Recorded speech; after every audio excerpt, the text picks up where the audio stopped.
Вітаю, друзі! Сьогодні ще один варіант швидкої вечері для сім'ї. Дуже смачна запіканка.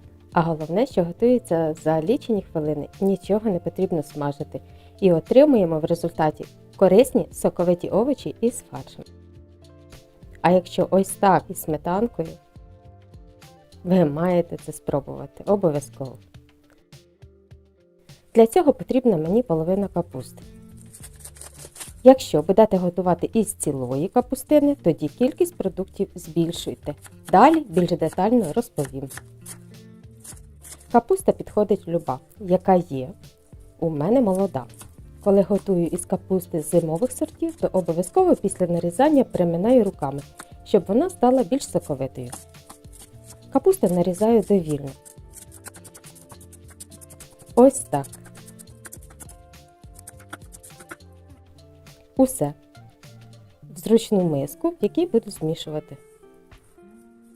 2 середніх морквини натираю на терці. Сюди ж додаю.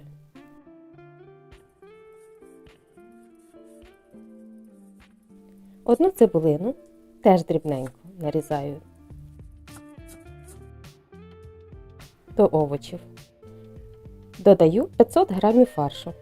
Сьогодні це свиний фарш. Чорний мелений та 1 чайну ложку ароматних спецій. Я додаю хмелі сунелі. Ви додавайте ті спеції, які любите ви і до яких звикли. Вони додадуть свою пікантність готовій страві. Ну і звісно ж сіль за смаком. Та для того, щоб усе поєдналось та скріпилось між собою, потрібно додати курячі яйця. На пів капустин це 3 штуки. Буде достатньо. Якщо ви будете готувати із цілої капустини, тоді додавайте 5-6 штук. А кількість фаршу, моркви та цибулі залишаю зазвичай таку ж саму. Але це ще не все. Для того, щоб запіканка була більш соковитою та ніжнішою, обов'язково додаю 150 мл сметани. Це приблизно 3-4 столових ложки. Ретельно усе перемішую і викладаю на деко, застелений пергаментом, розрівнюючи зверху та боки. Друзі, ось бачите, уся моя праця на кухні майже завершилась. Але для того, щоб готова страва була соковитою, краще прикрити зверху фольгою або пергаментом.